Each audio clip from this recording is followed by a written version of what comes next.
জামায়াতে ইসলামের আমির ডাক্তার শফিকুর রহমানের অসুস্থতার খবর ছড়িয়ে পড়তেই রাজনীতির অঙ্গনে ছড়িয়ে পড়েছে উদ্বেগ।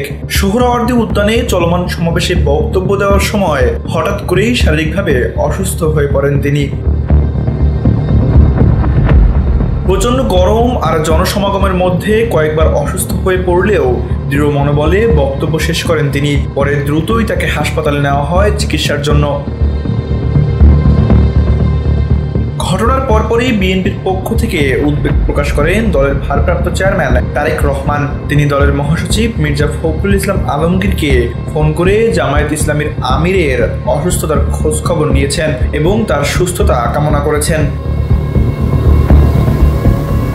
শনিবার বিকেলে রাজধানীর সোহরাওয়ার্দী উদ্যানে সমাবেশে অসুস্থ হয়ে পড়া জামায়াত আমির শফিকুর রহমানকে দেখতে রাজধানীর ওই হাসপাতালে গিয়ে একথা জানান বিএনপি মহাসচিব।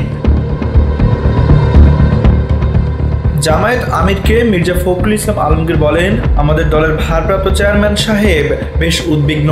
আপনার অসুস্থতার খোঁজ খবর নিতে তিনি আমাকে ফোন করেছিলেন, আপনার সুস্থতা কামনা করেছেন।